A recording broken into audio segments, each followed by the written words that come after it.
the reputation of the fighter pilot, and particularly the Top Gun graduate, is that he's a risk taker. And you really are looking for that guy. The problem is, in peacetime, he's usually out of place. He usually tears up the bar, chases the commanding officer's daughter. He usually is that kind of a guy, and Top Gun hopefully tries to balance that. They make them intelligent about their recklessness, if you can say such a thing.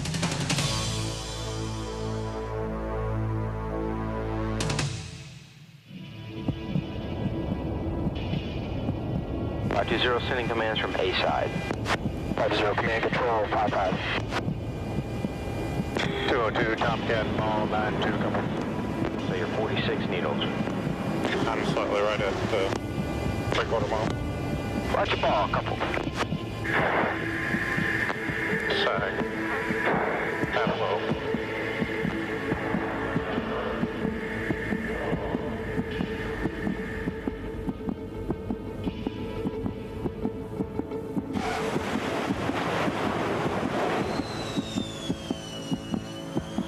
One or two guys makes mistakes down there and they get killed or they kill somebody else. A lot of people say that, well, it's very dangerous, but it is on a flight deck. There's jet blast all over you, it's noisy, you don't know what the hell's going on, people are grabbing you, don't step across this line. When we're involved in launch and recovery aboard the ship, it really is a fine-tuned, finely choreographed ballet almost, if you will.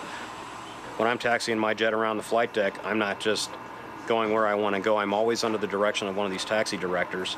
If I take my eyes off of him for an instant, the chance is that if I'm on my own program, I could run into something up there, another jet, a piece of equipment, one of the air crew.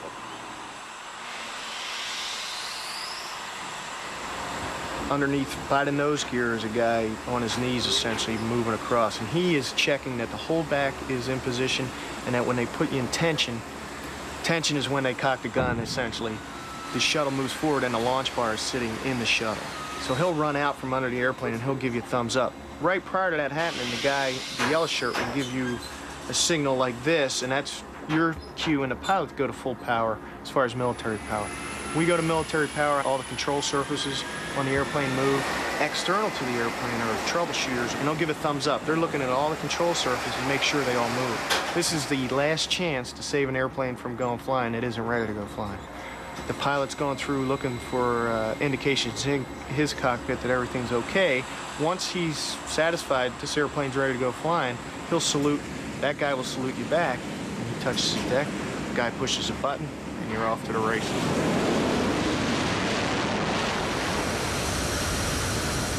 The cat launch is often called the second most dangerous routine in aviation. A routine performed daily by some of the world's hottest young pilots. We're gonna kill some bad guys. Ha ha ha ha ha ha.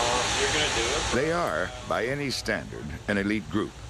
Their primary mission, to defend the fleet. And if needed, give their lives to protect their mothership, the carrier. In recent years, United States Navy pilots have engaged in over 1,000 intercepts above the Mediterranean alone. Intercepts in which potentially hostile aircraft have been shepherded away from U.S. carrier task forces. 2, 3, and 4, let's launch them. Launching from the ship or taking off from the ship with the catapult launch is really a rush. You know, there's a real man's airplane right there. It's pretty much uncontrollable. It's one of the few things some pilots really don't care for it because they don't have any control over it. Pilots like to be in control, that type A personality. And I personally think it's sort of a rush. I enjoy it. I don't think there's ever been a catapult shot where I haven't been yelling down the cat stroke because it's just a really forceful feeling.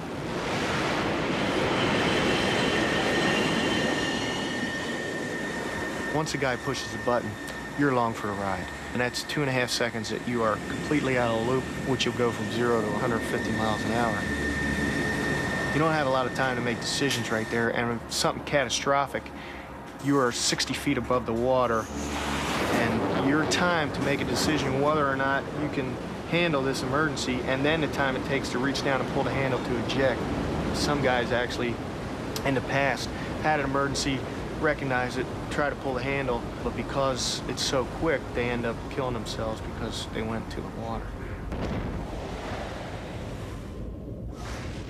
If the second most dangerous routine in aviation is launching a carrier jet, the most dangerous by far is bringing one back aboard. My first carrier landing, I was completely terrified. I was scared, sweating. I think I had tunnel vision, but I got it on deck thanks to the guys who trained me and led me by the hand, and it got better after that. As I was coming down to land, my primary instruments went away and my heads-up display went out. We don't practice a whole lot of those in the Hornet community. I can only remember that the deck was, at 1 second, was a square, and the next second it was basically a flat line. It was pitching that bad.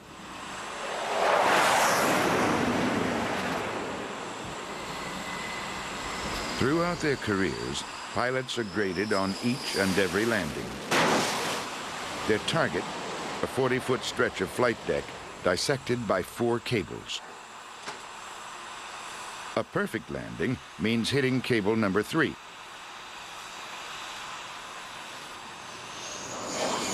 But slamming into the deck at 150 knots makes this problematic at best. For this young pilot, landing in a severe crosswind leads to a fatal miscalculation. Get up on the main ball, you're low. Check your lineup. Hold it up. Power. Power. Check your lineup. Hold it up. Power. Power. Power.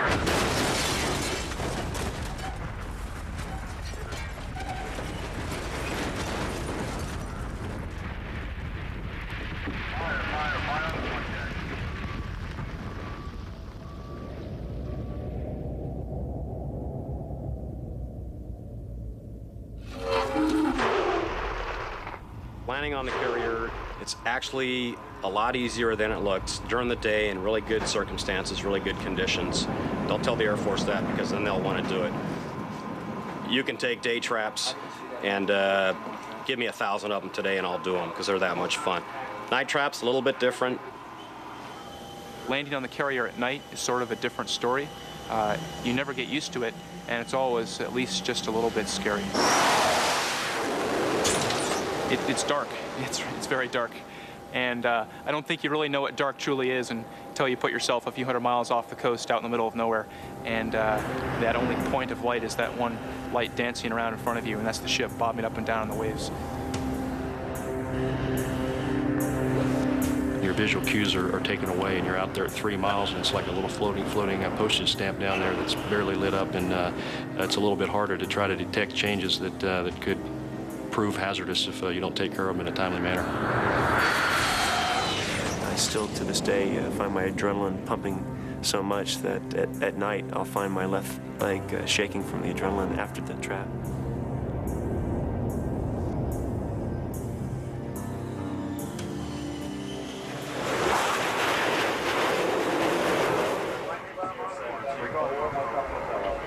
Night trap horror stories are legendary. Yet the Navy never runs out of eager young men who long to become a part of that legend. I think if a junior aviator knew what night traps were like, knew how scared he should be, they wouldn't do it. We'd run out of pilots. Just staying focused on lineup, flying the ball, and keeping the jet on speed. And that's really all you have time to think about. There are a lot of other scary things that come to mind, but you have to push them out of the way and get the job done. Otherwise, you don't get dinner. Confidence in flying the plane is nothing more than no matter what might occur, I can hack it. And I mean no matter what, I can hack it. And there's nothing dramatic or subtle or sophisticated here that's involved with that. It's just a basic belief in your heart that you know what you have to do, and you're confident in your ability to do it. You can hack it when it gets rough like that. There's no gunfighter approach to that or anything, or arrogant approach. It's just a belief internal to you that you can hack it when the going is the toughest and it means the most.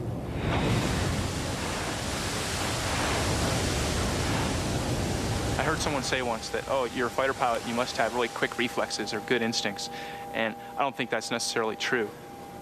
If you're reacting to what's happening in the jet, then you're probably behind. You need to be thinking ahead. So being able to visualize beforehand what's going to happen think about it, to be prepared, is the most important thing. A nice day for flying. Oh yeah, you know it. Nothing better epitomizes America's devotion to military preparedness than the Navy Fighter Weapons School at Miramar. Most call it Top Gun. Each year, less than 40 aviators are chosen to go through the 8-week course. When finished, they will stand at the center of the bullseye, the elite of one of the most competitive professions known to man. When I was selected for Top Gun, it was a tremendous rush. I never thought that I would get chosen for it, to be honest. I guess I thought I was in the running, but there were a lot of great guys in my squadron that could have gone. And the thing that I really thought about most was that I had to come out here and do well and take back as much knowledge as I could, because the other guys in the squadron are counting on me to do that. Right here is Miramar, and what we'll do is we'll fly out over the range, fly the hop, and this is also where we have a tax range or an ACMI range, like that scene in Top Gun where you saw, you know what a tax range is, sure. And we'll just go back and we'll replay the entire flight, and we use it as a training aid.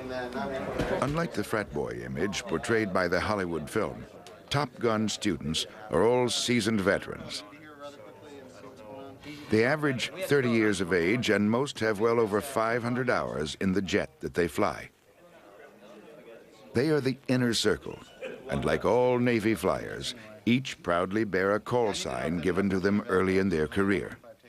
For better or worse, it will stick with them until retirement. My call sign is Gucci.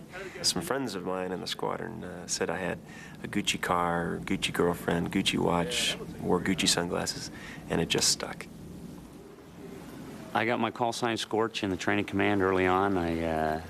I tried to stop the airplane a little too quickly, and the brakes got hot and hot enough to catch on fire, and it was a little embarrassing, to tell you the truth, but I'm Scorch.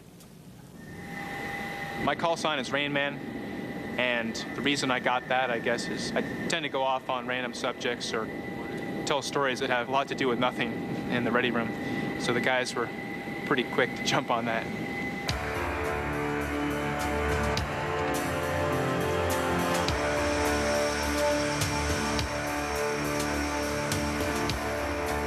Names like Puke and Rat Breath may seem less dignified than Red Baron, but today's young pilots are consummate professionals. Professionals who bear the very traits that made men like von Richthofen such formidable warriors. The pilots have eyes like hawks. They've all got great eyesight. It's a gift from the Lord. Just like speed is to the athlete, eyesight is to the fighter pilot. And I'm not talking 2020. I'm talking more like 2010. They've got that aggressive spirit, and they've got this absolutely bonfire, intense desire to become the best that they can possibly be.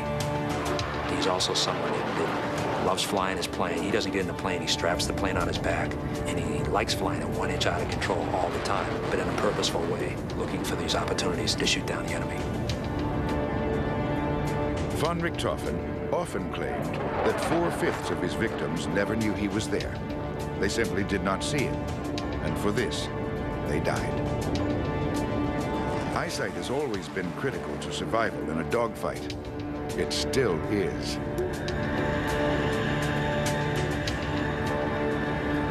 Modern radar can be rendered useless. Often, young pilots simply have it looking in the wrong piece of sky. Today's fighter jets can close on one another at speeds as fast as 3,000 miles an hour.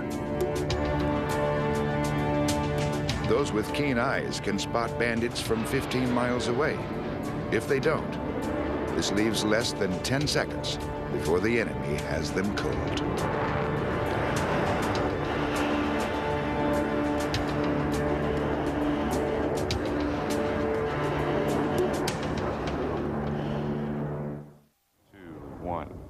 Hack, time 4-3. Morning and welcome to TAC 4.3. We've got the time. Miramar is far more than a dogfighting school. It is an aerial laboratory where new technologies and tactics are constantly put to test. Here, pilots master the nuances of both air-to-air and air-to-ground strikes. The men of Top Gun are not only superb aviators, they must also possess patience and the kind of presence that naturally commands the respect of their peers. Once finished, Top Gun graduates serve as a teaching cadre, disciples who take their newfound knowledge and the latest tactics back to the fleet. 21 simulated by the F-14 and the F-5.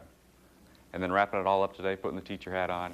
It's about instructing. It's about training. It's about teaching the teacher that's going to go back out into the fleet and relay the knowledge that he's gotten here to the fleet aviator. Because it's the fleet aviator that's going to go out there in whether it's Bosnia or Desert Storm or wherever the next conflict is, they're going to be the ones that are out there training the other pilots around them on the latest in weapons, weapon systems, tactics, and threat tactics. We're going to be doing what's called a self-escort strike. We've got a target, we've got some bombs, and our job is to fight our way into the target and then drop the bombs on the target and fight our way back out. There'll probably be some bad guys there who are going to try to stop us, so, you know, I think we'll make it, though. Rain Man and his classmates begin in 1-versus-1 duels. Over time, they engage in large-scale aerial dogfights, learning how to lead groups of aircraft into combat. In each engagement, they will do battle with Miramar's instructor pilots posing as the enemy. These are the bad guys right here, so gotta be quiet. Can't let them know our plan. The bandits they face are actually FA-18 Hornets clad in aggressor colors. Some even sport the red star of the former Soviet Union, and they fly according to the known parameters of Eastern Bloc aircraft. The way we simulate different types of aircraft, be it the MiG-29 and MiG-21, is just by knowing how we expect that plane to be flown. We know the performance characteristics of, say, a MiG-21, and so we would fly it like a MiG-21 using the throttle and stick. If the plane has a radar, then we will use our radar the way we would expect that radar to be used. If the MiG-21 can only pull a certain number of Gs, then we would pull those number of Gs. If it can go so fast, we would only go so fast. So those are the ways that we simulate flying those aircraft. The target that Rain Man's flight must hit lies hundreds of miles from Miramar at a desert range in Nevada. Got the control building right there. Here we come. Solution queue's coming down. Boom, we're off. Exit. This is when class really begins. Seconds after unloading their bombs, the students are jumped by a trio of instructor bandits. Got to merge just south of the target. When you're coming in a merge with airplanes flying as fast as they do, you're closing about a mile every 3 seconds. So 40 miles apart, that thing's over in about a minute. You're coming in there, you're scanning your radar, you've probably got wingmen out there, you're wondering how many guys he has. There's a lot of things going on, and when you finally do get to that merge, you're looking at your airspeed, you're trying to evaluate your energy state, you're looking at the bandit's posture. Does he see you, does he not see you? You're worried about whether he has other people that are trying to shoot you while you're shooting that particular guy at the merge, and all at the same time, there's a lot of people talking on the radio, you're trying to keep track of your wingmen, so there's a lot of things going on through your mind that you try to have to prioritize, and hopefully you put them in the right order. Okay. He's no threat to you now. He's no threat. Overhead. I can't do anything about it. Okay, 300 knots. Dogfighting is sheer physics. It is angles versus energy. The tighter the angle or turn, the greater the loss of energy or speed. In this three-dimensional chess game, pilots must constantly reconfigure these equations while twisting and turning at the speed of sound, under gravity forces up to 9 times that of nature.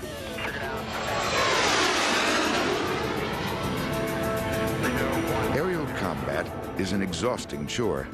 Flying the aircraft on its outer edge causes the pilot to experience intense Gs. Blacking out is a constant danger.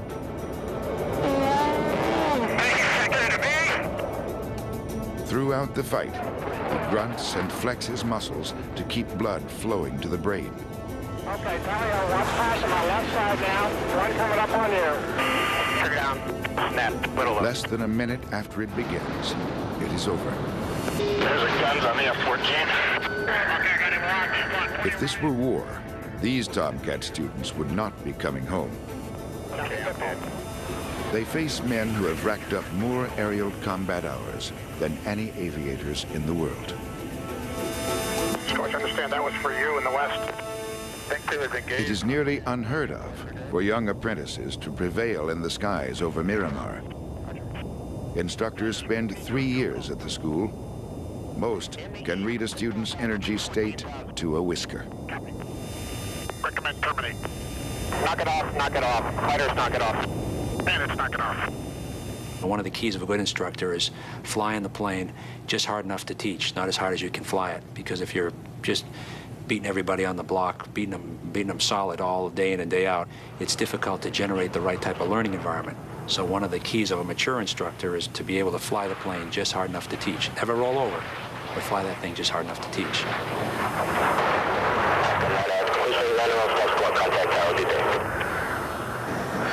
Way out, we ran into a lot of bandits. We had a little hassle coming off target, but that was pretty fun too. After every flight, when you come back and the instructors, who are the bad guys out there, sort of kicked your butt, then you have to reassess and take home the lessons learned. Once you've gone through the debrief, though, you realize that even though you've made some mistakes, there are a lot of things that you're doing right as well. Put his nose on. So if that happens now, as you can see, if the MiG-29 goes nose high, the F-18 can do a couple of things here, depending on what his airspeed is. He could go ahead, and if he sees that overshoot, he might reverse at that point, and now what we have basically is 2 aircraft pointed extremely nose high, trying to keep the other guy from getting behind him. And basically what we have now is a race to the wall, and the last guy there is going to win. Beating another man in the air means having absolute SA, or situational awareness, knowing at all times how your aircraft is oriented to the ground and to the enemy plane. Survival in an aerial duel also requires intense aggression. This is far more than simple fighter jock bravado.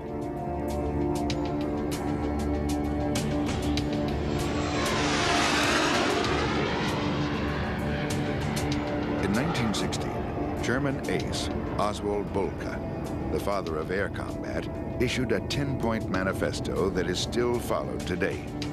Point number 2 states, if you initiate the attack, carry it through.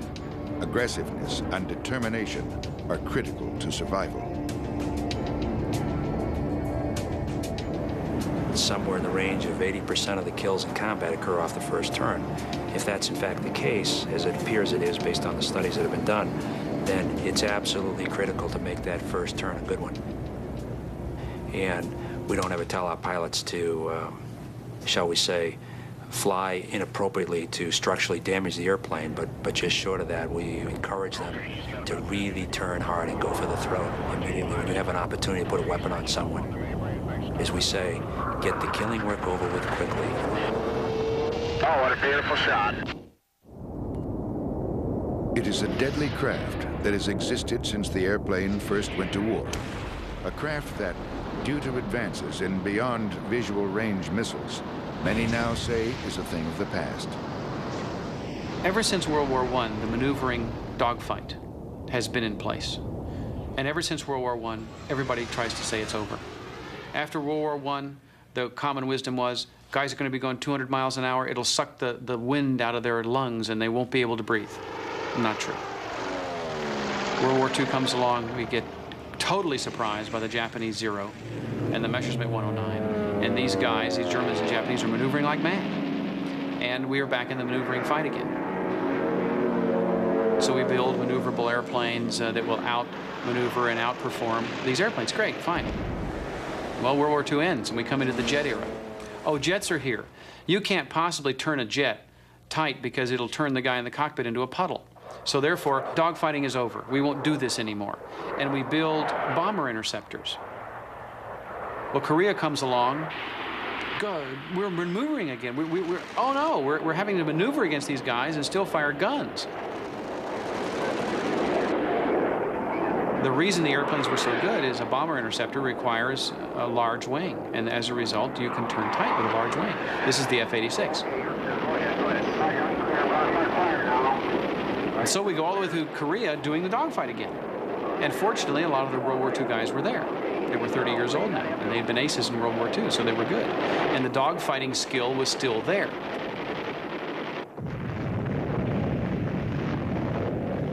Korea's over. We're now in the nuclear age. We're going to have a nuclear confrontation. We're going to be shooting down bombers. So we design interceptors without guns inside, because we are not going to be shooting down enemy fighters anymore. This is all going to be a beyond visual range, long-range missile environment. By the late 50s, Air Force and Navy commanders were so smitten with long-range missiles that mock dogfighting was actually forbidden. To gain experience, pilots would often rendezvous secretly at a prearranged altitude to engage in the illicit act. We build the F-4, the ultimate interceptor, no gun inside. We get to Vietnam, and all of a sudden we're facing the same small maneuverable fighters, and this time we don't have maneuverable fighters at all. The North Vietnamese rely primarily on the MiG-17. It is subsonic and 20 years older than the F-4. The supersonic American jet is considered state-of-the-art, but compared to the nimble Russian plane, it is huge, and its twin engines belch smoke that make it easy to spot.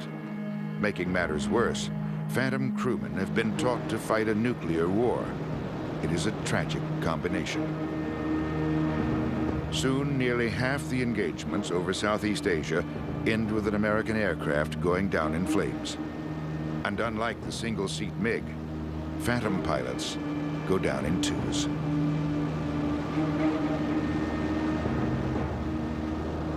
Hailed as the weapon of the future, the new long-range AIM-7 Sparrow misses 9 out of 10 times. And when the longest-range kills end up being 2 American F-105 Thunder Chiefs, visual identification is mandated. Our weapon systems were not up to speed. Our Phantom pilots were trained as interceptor pilots, that there was not going to be any more dogfights. You're only going to shoot bombers from Russia coming across at 0.9 Mach. And we were engaged with tight turning MiGs, and we weren't doing very well. The MiG-17 turned at about 19 degrees a second. A Phantom turned at about 11 degrees a second, which tells me if I get behind him and he turns at 19 degrees and I turn at 11 degrees, it doesn't take a mathematician very long to figure out he's going to come back around and shoot me if I try and stay in a horizontal fight. Now, that's not very good when you have in those days, $1 million MiG versus a $20 million Phantom. It doesn't take too much arithmetic to figure out what's wrong here. So the Top Gun school was born out of that. As U.S. losses mount, military commanders look for an answer. By March 1969, the first Navy pilots are mixing it up in the skies above Miramar Naval Air Station.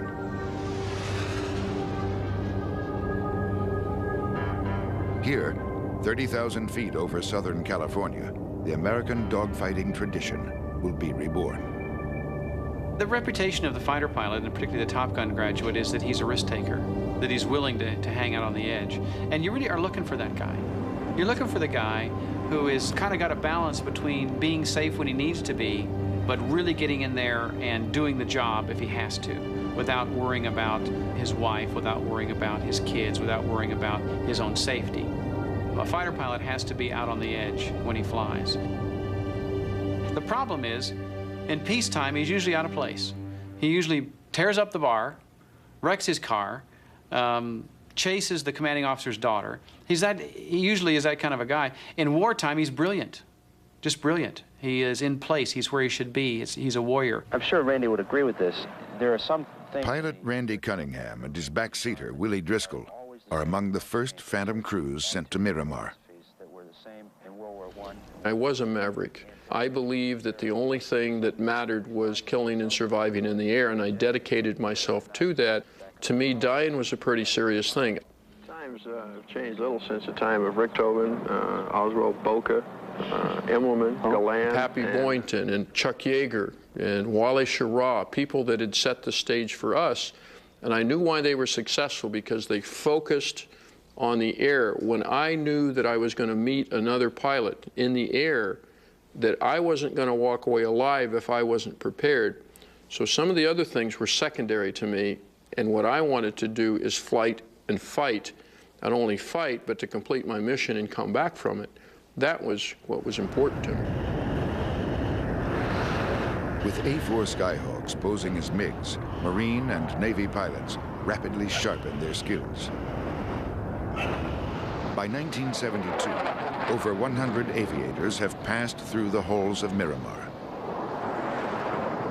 For most, the next stop is Vietnam. We fought against anything that would turn that was dissimilar to the Phantom. And when I met my first MiG, I had 200 simulated combats under my belt. I had far more experience than the MiG driver had.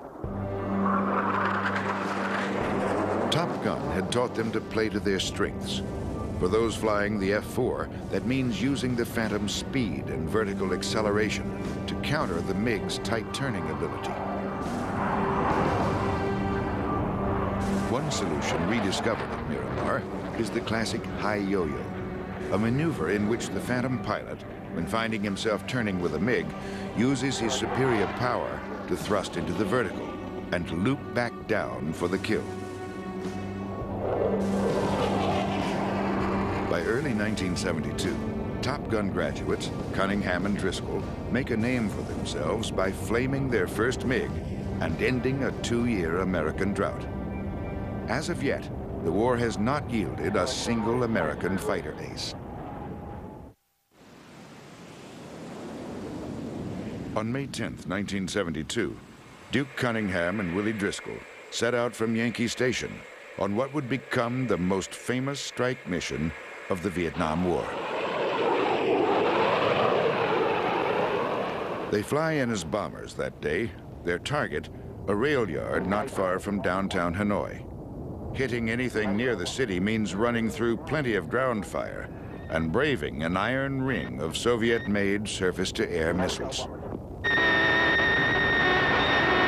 B3 AAA at 10 o'clock. The Italian target, Wilmer. As you pass right over. The AAA blanket becomes increasingly intense. Cunningham and Driscoll decide on a steep bomb run to get them in and out as quickly as possible. Good place. Honey's ready to roll. How you doing, boys? They come off target unscathed and immediately encounter nearly 22 enemy fighters swarming down on the squadron. Left with no alternative, they must fight their way out or die. Where is he? B3's got a not smoking. 200 down low. Okay, B3, yeah, that's a blow.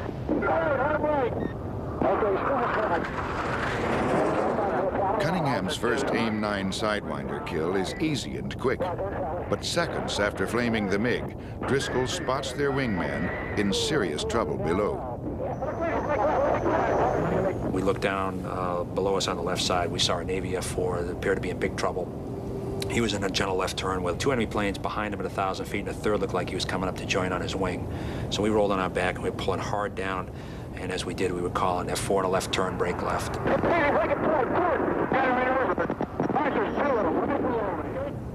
And he still continued in his gentle turn. F4 and a left turn, brake left. You know, and the guy still continued in his gentle turn. He didn't see the one coming in to join on his wing. And then the third call by us was, "God damn it, F4, brake left, you're going to die." In which case all the F4s out there broke left. In a near-suicidal move, Cunningham and Driscoll dive down into the pack of MiGs on their wingman's tail, an act for which they are later nominated for the Congressional Medal of Honor. I've passed an airplane head-on, and I want to get over and help my wingman because he's got a MiG on his tail. I have to visually figure out, can he get back around? Can I get from this point and help my wingman before he can get back around and engage me? And in many cases, you're talking about milliseconds and half-second times, the difference between life and death. And if you don't train to that scenario, you're not going to survive over the long period of time. When you're in the dogfight itself, you try to feel cold and detached, but I mean, you're trying very hard not to come literally unglued at the seams. I think all of the emotions and feelings known to man you're experiencing at some level. I've always likened it to the outer stratosphere of tension and anxiety and fear. Normally, when you're over enemy territory, you're able to jam the fear element back down. When you're getting shot at, you're able to jam the fear element back down. I mean, it's intense. And by that, I mean, you got the shakes and you're trying not to throw up. Sometimes you succeed at not doing that. Sometimes you don't. You're trying not to mess your pants. You normally don't do that, but it's a real physiological overload. And you're mainly trying not to just come unglued at the seams. This is Red Crown Guard. 052 for 19er. If you allow yourself the luxury of fear, if you allow those motions to take over and control you, you're vulnerable at the same time. The first MiG, I was pretty much in control. The second MiG, when he came in behind me, I saw tracers coming by, and I remember I almost froze. But, like, what am I going to do? And I remember the fear that started to take over. And I remember the thought process, because of the training, is, okay, settle down. This guy is not going to knock it off. He's not going to quit. This is not a training mission. I've got to get out of this. And I'm the only one that can do it. And then I was able to take over with my skill because of training and win that fight. Okay, nice show, guys. Get the hell out of here. We're running out of ammo. Look, you got to look behind you. Where is he? Okay, he's right in the field. Just gotta let him get going. It's the 17. He's out running. Hey, have a look. As we started to pick the nose back up, we saw a little speck on the nose. It turned out to be an enemy airplane. We tried to pass him close aboard. He started shooting his gun at us. We made a hard cut to the right to avoid the bullets. He went by us. We pulled up into the vertical, expecting to see that he would be running away. We were very surprised to see he was actually up in the vertical, higher than we were.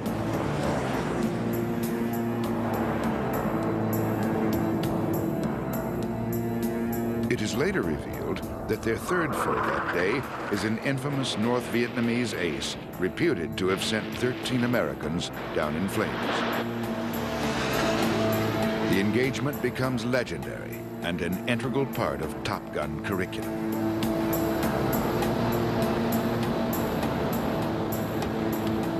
So we ended up, no need, I'll probably overstress my wrists here as I get older. I can't do it like I used to be able to, but we ended up in what's called a slow speed rolling scissor, with him behind us the whole time in a position to shoot us. And if this table is the ground, we didn't want to hit the ground, so we have to pull up. We did the best we could trying to keep ourselves out of the flight of his bullets. He was smart because he would give us a squirt with his bullets right at the bottom, and at the top we were very slow. Whichever way we could roll, we tried to be as unpredictable as we could be. But all through this, we were in huge trouble. Randy came back on the power and popped the speed brake. We had no other idea what to do. And as we did, he gently slid out in front. Okay, keep working. I got you, baby. I got you. All right, one bandit. Dude, you got another one. You're clean. You don't have anybody on you. Thank you, thank you. 3 Sidewinders fired, 3 kills, each at very close range. Top Gun graduates Randy Cunningham and Willie Driscoll become America's first aces of the Vietnam War. Vipers, stand by canopy. Canopy, now. Despite technological advances, little has changed since the Vietnam era. Modern pilots employ tactics identical to those Cunningham and Driscoll used to knock enemy MiGs out of the sky over 30 years ago. Burners on, full open. A typical mistake made by the students at Miramar is to rely too heavily on high-tech systems instead of the basic piloting skills that got them there. Going flying. One of the things that we identify as a weakness in students coming through, and I know it was for me, was making the transition from looking at the radar display to simply looking out the window. Sometimes it can be a hindrance if you don't use it well. I mean, you can get wrapped up in these whiz-bang displays that you have and the electronic and the avionics package in the airplane and maybe lose sight of, hey, I need to maneuver here, I need to move my airplane, I need to look outside. Hey, there's the threat right there.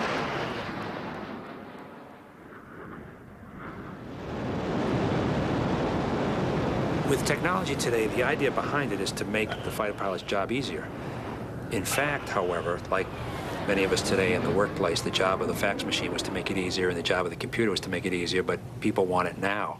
And I think most people in the corporate world today, when they go to work, it's a whirlwind day.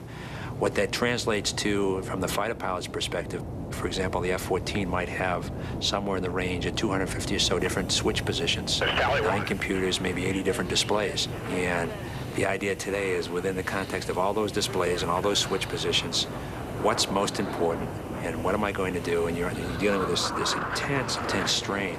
And you're already in what's called a combat fog, or you're not firing on all cylinders anyway because of the strain of the moment.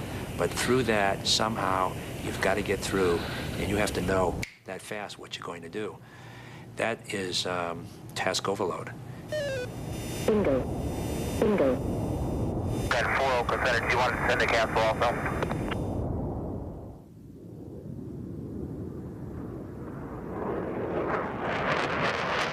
One system at the fingertips of today's fighter pilot is the BVR, or Beyond Visual Range missile. Like most technology, BVR weapons have made lightning advances in recent years. Missiles, like the Navy's AIM-120 AMRAAM and AIM-54 Phoenix, mark a trend of the future in which pilots will routinely kill enemy aircraft from distances of more than 60 miles.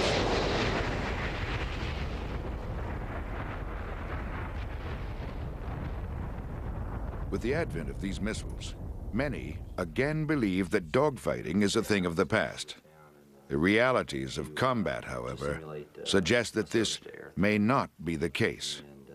Meanwhile, there'll be some Top Gun instructors who are already up at Channel Lake that'll come out. The men here at Miramar are quick to point out that this same kind of thinking led to the creation of the Navy Fighter Weapons School in the first place. Better training wins wars, not technology. And even though we have supposedly great technology and it will do the job, the Top Gun guy says, well, just in case we really can't use it or it all breaks down, I'm well trained enough to get in there and knife fight with the guy. Well, have some fun. As one guy said, having this great technology and trying to use it is kind of like fighting a knife fight in a phone booth with a spear. And the other guy's got a knife. I want the knife. The spear's nice, but give me the knife. The classic problem with the Beyond Visual Range fight is you don't know who that is. You'd like to know, and you have a little box inside your airplane that supposedly gives a return to the guy in the other seat that you're a friendly. The box can break. The signatures are much the same. Well, they're going to look at turbine revolutions. The Russian engine runs different than an American engine. We're going to be fighting our own equipment in some of these theaters. Some of our potential enemies are flying our airplanes. Okay, it's an American airplane. Now what do we do? The Beyond Visual Range fight has never, ever been able to solve this problem. It is still a problem. So you're going to have to go look at him. Well, once you get close enough to look at him, what have you got? A dogfight. Challenges like these make the Top Gun mission more important than ever before. But Miramar's days may be numbered.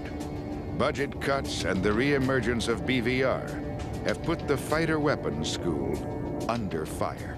Once again, we are facing the word that the dogfight's probably over. And sure enough, the Air Force has taken all of its aggressor squadrons and gotten rid of them. They don't exist inside the Air Force.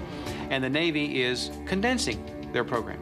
I'll call it downsizing. Actually, I'll call it they're eliminating some of the program. So this very successful program that's been so pivotal is now going to slowly disappear again. Unless guys, like they did in the 50s, go out and break the rules. Meet you at 20,000 feet. Click, phone hangs up. Bingo. Bingo.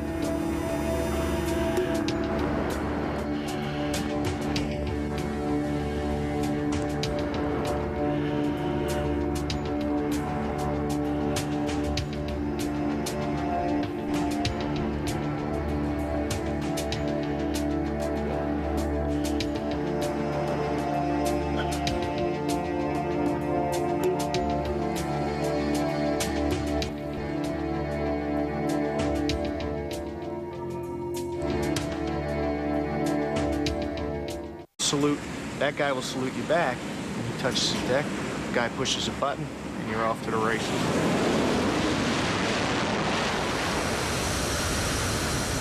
The cat launch is often called the second most dangerous routine in aviation, a routine performed daily by some of the world's hottest young pilots. We're gonna kill some bad guys. Ha ha ha ha ha ha. You're gonna do it. They are, by any standard, an elite group. Their primary mission, to defend the fleet, and if needed, give their lives to protect their mothership, the carrier. In recent years, United States Navy pilots have engaged in over 1,000 intercepts above the Mediterranean alone. Intercepts in which potentially hostile aircraft have been shepherded away from U.S. carrier task forces. 2, 3, 4, let's launch them. Launching from the ship or taking off from the ship with the catapult launch is really a rush. You know, there's a real man's airplane right there. It's pretty much uncontrollable. It's one of the few things some pilots really don't care for it because they don't have any control over it. Pilots like to be in control, that type A personality. And I personally think it's sort of a rush. I enjoy it. I don't think there's ever been a catapult shot where I haven't been yelling down the cat stroke because it's just a really forceful feeling.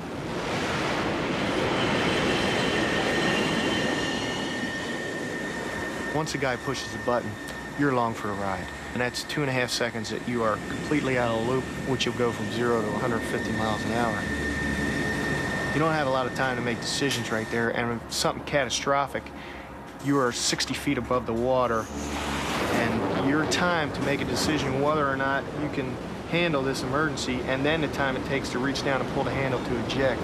Some guys actually, in the past, had an emergency, recognize it, try to pull the handle, but because it's so quick, they end up killing themselves because they went to the water. If the second most dangerous routine in aviation is launching a carrier jet, the most dangerous by far is bringing one back aboard. My first carrier landing, I was completely terrified. I was scared, sweating. I think I had tunnel vision, but I got it on deck thanks to the guys who trained me and led me by the hand, and it got better after that. As I was coming down to land, my primary instruments went away and my heads-up display went out. We don't practice a whole lot of those in the Hornet community. I can only remember that the deck was, at 1 second, was a square, and the next second it was basically a flat line. It was pitching that bad.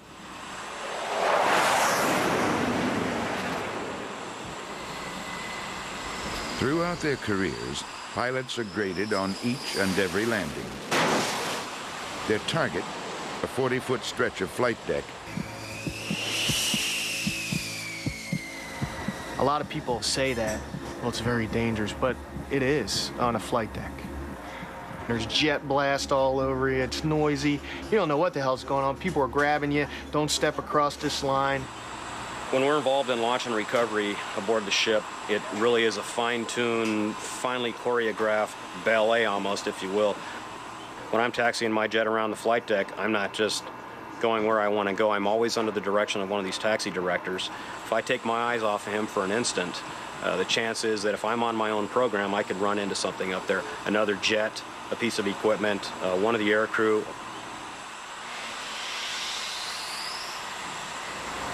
Underneath, by the nose gear, is a guy on his knees, essentially, moving across. And he is checking that the holdback is in position and that when they put you in tension, tension is when they cock the gun, essentially. The shuttle moves forward and the launch bar is sitting in the shuttle. So he'll run out from under the airplane and he'll give you a thumbs up. Right prior to that happening, the guy, the yellow shirt, will give you a signal like this, and that's your cue and the pilot to go to full power as far as military power. We go to military power, all the control surfaces on the airplane move. External to the airplane are troubleshooters, and they'll give a thumbs up. They're looking at all the control surfaces and make sure they all move. This is the last chance to save an airplane from going flying that isn't ready to go flying. The pilot's going through looking for indications in his cockpit that everything's okay. Once he's satisfied this airplane's ready to go flying, he'll... Dissected by 4 cables. A perfect landing means hitting cable number 3.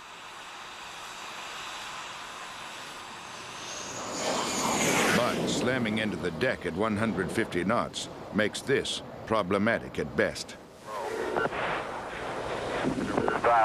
For this young pilot, landing in a severe crosswind leads to a fatal miscalculation. Get up on the main ball here low.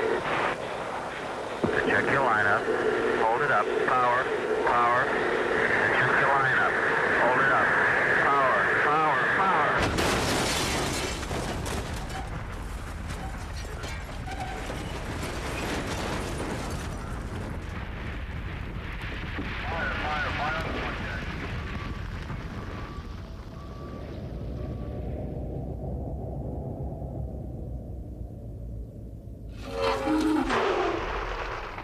Landing on the carrier, it's actually a lot easier than it looks during the day in really good circumstances, really good conditions.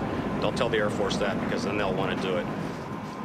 You can take day traps and give me 1,000 of them today and I'll do them, because they're that much fun. Night traps, a little bit different. Landing on the carrier at night is sort of a different story. You never get used to it, and it's always at least just a little bit scary. It's dark. It's very dark. And I don't think you really know what dark truly is until you put yourself a few hundred miles.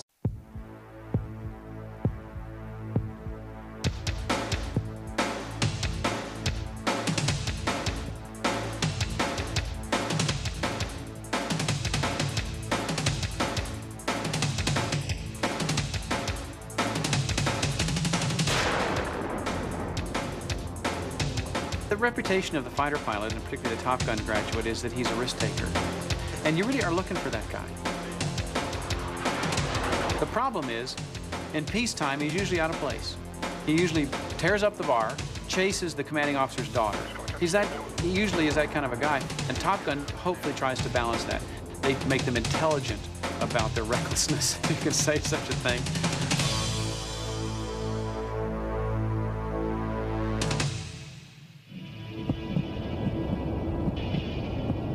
520 sending commands from A side. 520 command control 55. 202 Tomcat, all 92 coming. So you're 46 needles. I'm slightly right at 3/4 mile. Roger ball, couple. Sag. Down low.